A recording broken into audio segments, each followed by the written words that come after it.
peut y aller. Donc, au niveau du slide, c'est quoi? Ok, super. Conception de langage, communiquer avec la machine, Monsieur Badia. Donc, il est possible que tu sois intéressé par la science des compilateurs. Comme toute science, il y a sûrement des zones d'ombre qui t'empêchent de mettre en perspective les différentes étapes à suivre pour suivre et atteindre ton objectif. Je vais essayer de t'apporter des éléments de réponse dans cette présentation pour te permettre d'éviter le syndrome de Richards et d'y voir plus clair sur comment tout ça fonctionne.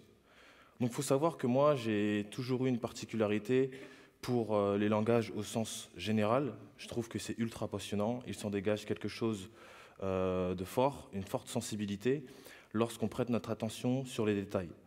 Par exemple, je trouve fascinant la civilisation égyptienne qui a créé un langage qui intrigue encore de nos jours des centaines et de milliers de chercheurs et de cryptologues dans le monde entier. Qu'une civilisation comme les Göbekli Tepe ont été assez avant-gardistes sur l'invention de l'écriture sous la forme de hiéroglyphes. Bien sûr, je n'oublie pas que toutes ces créations n'auraient pu voir le jour sans les Sumériens, à qui on doit beaucoup. En tout cas, il faut savoir que c'est toutes ces références qui ont fait en sorte que je m'intéresse au développement, mais surtout à la création de langage. Bonjour, wesh la famille, moi c'est Monsieur Badia, je suis un artiste et un développeur logiciel naïf.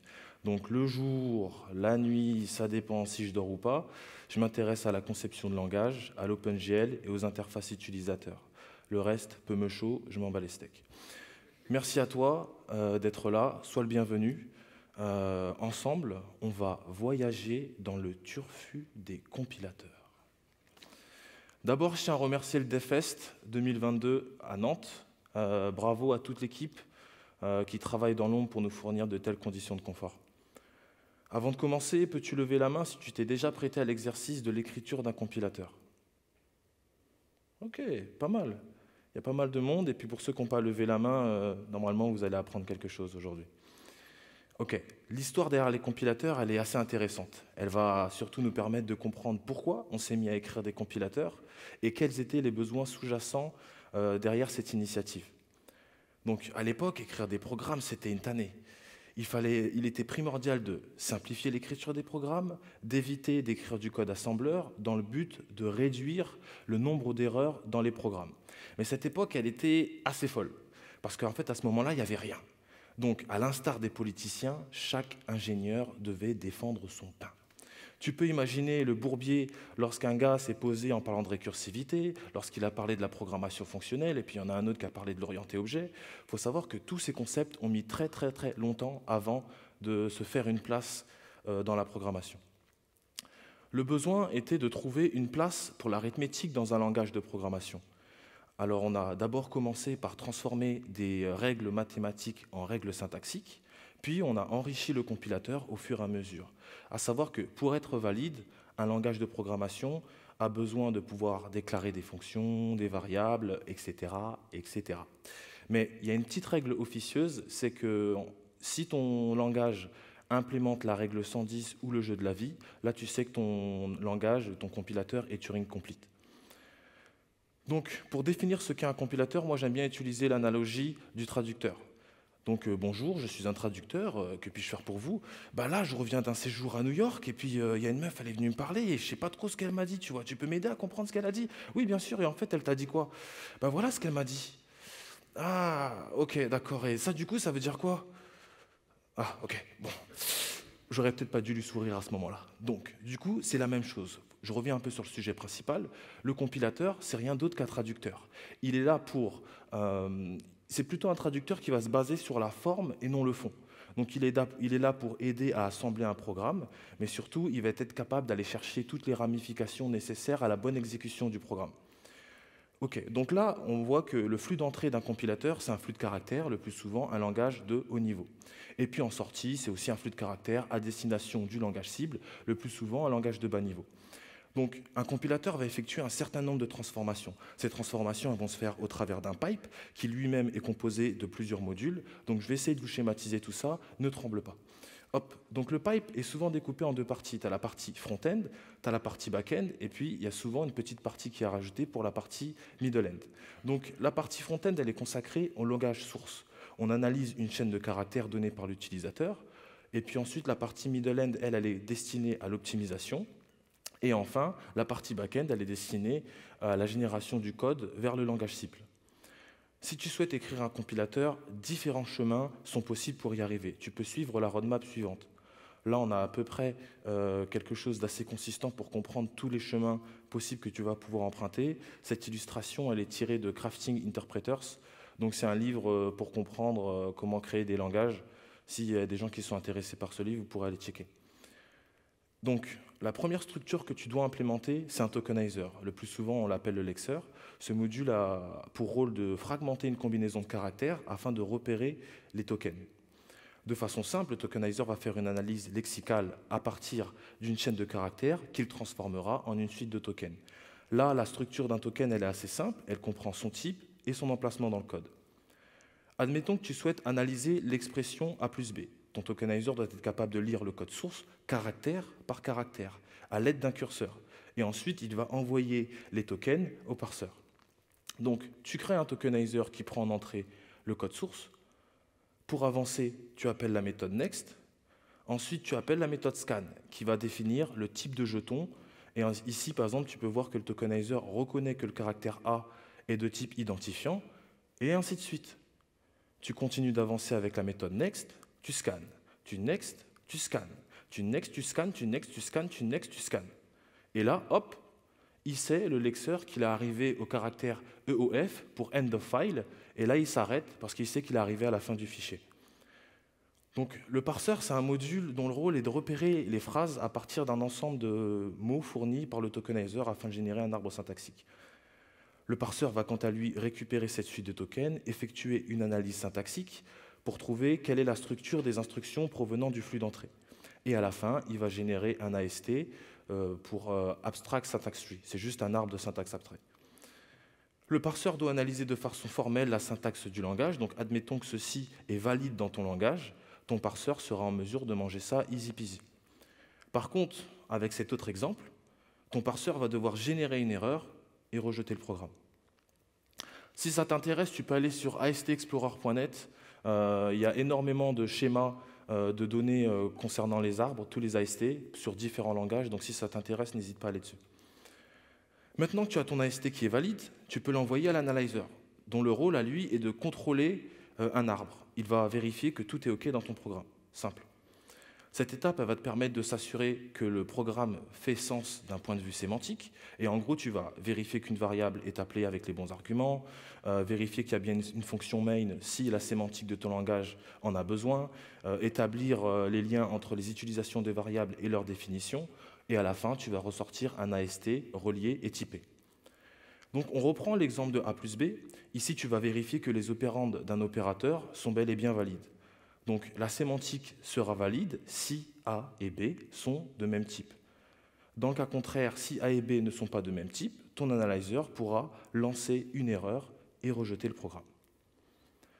La codegen, c'est une transformation du langage sous une forme intermédiaire, plus proche du langage machine.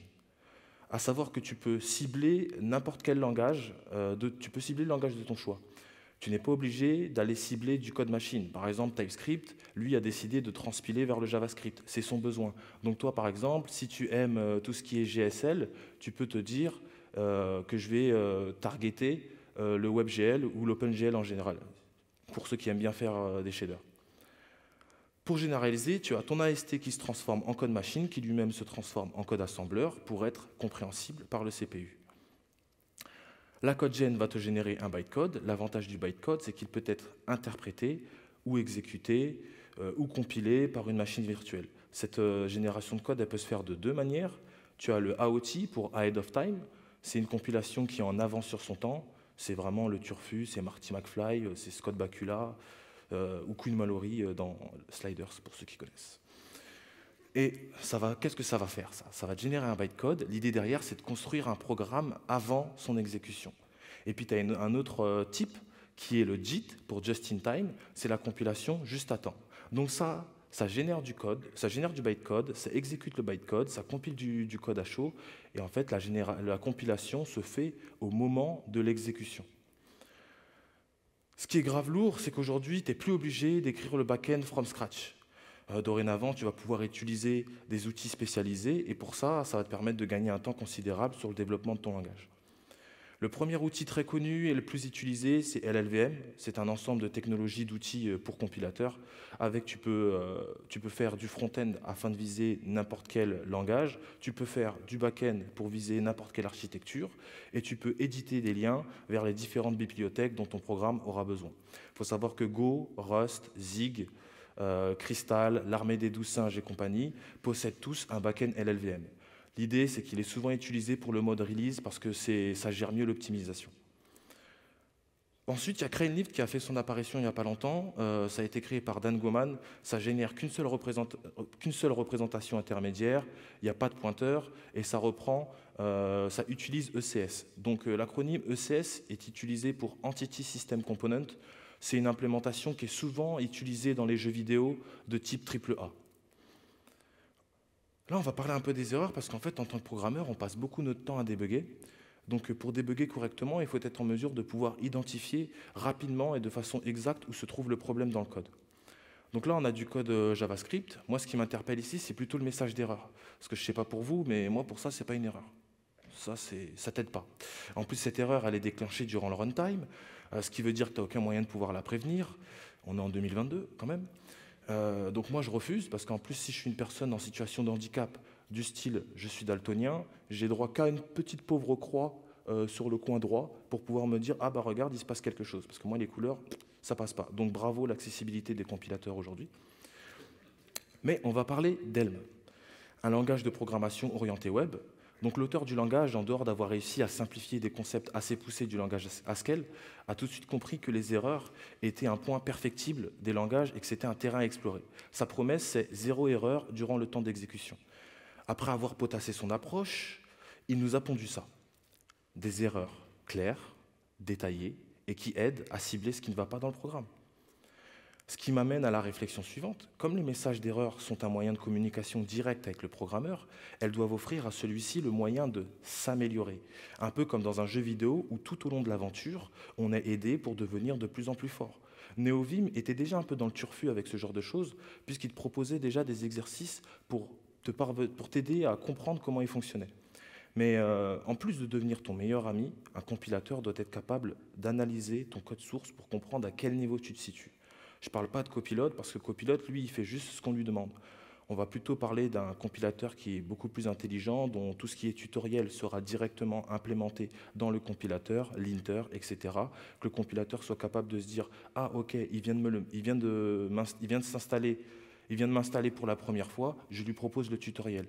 Ah, j'arrive à reconnaître des petits patterns qu'il utilise, je vois qu'il est au niveau 3, je vais lui proposer tel bout de code. Je vais pouvoir aller faire des recherches sur Stack Overflow pour pouvoir lui dire, écoute, ça peut t'aider. On parle de turfu, il faut y croire. Ok, le système d'erreur doit permettre de guider le programmeur à comprendre la sémantique d'un langage et à comprendre le fonctionnement d'un ordinateur. Surtout que de plus en plus de gens en reconversion vont rejoindre nos rangs, donc leur meilleur mentor doit être le compilateur. Donc le système d'erreur doit vraiment se transformer en un tutoriel complet. Donc là, on est sur la slide qui dit que c'est la démo. Ok, donc pour la démo, j'ai créé un petit compilateur qui s'appelle Zoo. Donc tu as le lien du GitHub si tu veux pouvoir avoir plus d'infos. Il y a un README qui est assez clair. Et puis ensuite, n'oublie pas de cliquer sur le bouton étoile pour soutenir le projet. Et si tu souhaites aussi contribuer, c'est écrit en Rust, donc tu pourrais exprimer ta créativité avec moi, calmement, tranquillement. Pépère, je ne serai pas cagoulé, n'aie pas peur. Ok, donc c'est découpé assez simplement pour l'instant. J'ai que 3 phases dans mon compilateur. On a le parseur, on a l'analyzer et on a la codegen. Let's go, on va y aller. Alors, du coup, je vais peut-être mettre ça de quel côté? Mais ouais.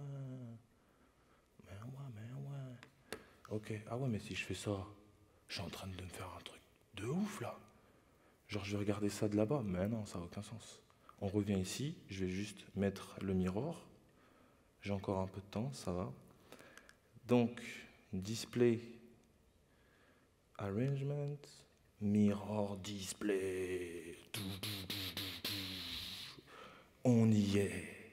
Ensemble, nous allons aller dans le turfu des compilateurs.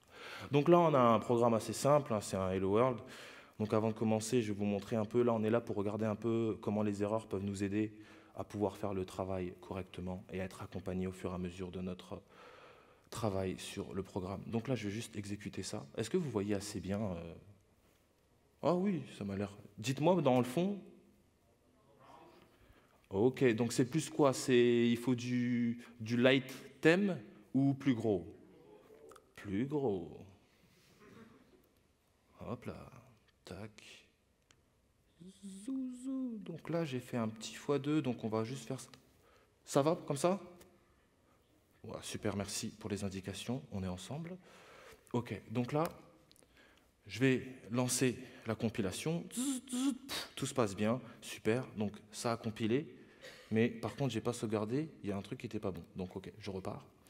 Donc là, tout de suite, on voit que j'ai un premier message d'erreur. Hop, je vais augmenter la taille par ici. Voilà, une erreur qui est assez claire, c'est qu'en fait la fonction main n'est pas présente dans le langage. Donc là, ça te dit tout de suite que tu as besoin d'une fonction main dans la sémantique de ce langage. Tu as une petite note ici qui va te dire, bah écoute, rajoute une fonction main dans le fichier et tout ira bien. Donc c'est ce qu'on va faire. Hop, je remets le bout de code qui est ici, je relance la compilation. Ça compile, on est tous contents. Je vais maintenant run le programme. Et voilà, on a un petit wesh la famille. Merci. Super. Il faut savoir que du coup, qu'est-ce qui se passe? Ça génère un point haut et ensuite, du coup, ça va le compiler et ça va générer un exécutable. Donc là, c'est super. On va essayer de voir un peu plus de choses qu'on peut faire avec. Notamment, j'ai mis un peu tout ce qui va être convention. On va dire que votre langage, au lieu d'avoir des linters séparés, des choses comme ça, on peut directement tout mettre à l'intérieur. Donc si, par exemple, je crée une fonction, enfin une variable immutable type int, juste comme ça, pour tester, je vais exécuter ça. J'ai fait exprès de mettre le X en uppercase parce que ce n'est pas valide en termes de convention dans mon langage. Donc là, tout de suite, je devrais avoir un warning. Donc, je vais compiler au lieu de relancer le programme. Hop, ça compile. Et là, tout de suite, on voit que j'ai un premier message d'erreur, mais ça ne s'arrête pas de compiler. Ça veut dire que vraiment, c'est juste un warning. Si tu veux que j'arrête de t'afficher ça, il faudra que tu utilises la bonne convention. Donc là, on voit qu'au niveau du message, ça nous dit bien que bah voilà, la variable X devrait être en snake case. Ça cible très facilement où est-ce que ça se situe et ça nous dit bah, comment on pourrait résoudre et éviter d'avoir ce warning tout le temps. Donc on va écouter ce que nous dit le compilateur parce que c'est quand même notre pote. Hop, je relance le programme. Tout se passe bien, ça compile, on est content. Donc il y a des trucs cool pour l'instant qu'on peut encore faire avec le compilateur. Donc je vais ici créer une variable X qui est de type entier et je vais plutôt mettre une string à l'intérieur. Hop. Tout de suite, le programme s'arrête. Ça nous dit que bah, écoute, là tu as fait un peu n'importe quoi. Hein. Tu m'as mis une string alors que moi je m'attendais à un int. Du coup, moi je compile plus. Moi je m'arrête. On n'est plus poteau là. Donc là, c'est tout de suite mieux de pouvoir travailler comme ça à chaque étape, on sait ce qu'on doit modifier et ce qu'on doit travailler. Il y a déjà des langages, donc Helm, Rust, vont vers cette approche-là. D'ailleurs, il faut savoir que Rust s'est beaucoup inspiré d'Helm. On doit aussi nous-mêmes aller vers cette direction si vous avez plutôt envie de créer un langage de programmation aujourd'hui. Voilà, donc là, qu'est-ce qu'il y a d'autre que j'avais? J'avais aussi la possibilité de pouvoir créer... ouais, donc là, on va créer une petite boucle. On va dire que tant que x est plus petit que 1000, on va pouvoir faire un affichage. Donc pour l'instant, j'ai une petite fonction séparée. J'ai pas le print line. Là, c'est plus un print line pour dire print int. Bref, on s'en fout. Voilà. Donc là, c'est simple. Normalement, ici, tout devrait bien se passer. Je vais compiler pour voir ce qu'il me dit. Bah, il me dit que tout est OK. Super. Je vais pouvoir run pour voir ce qui se passe. Et super, j'ai bien tous les chiffres qui sont apparus. Ça, je suis content. Nous sommes contents. Hop. Je vais pouvoir, du coup, revenir au mode pour reprendre la suite parce qu'il me reste 2 minutes. Hop. On enlève le mirror. Black mirror. Hop. Super. Ici, je l'enlève. Je vous remets ça là. Tac, super. Cool.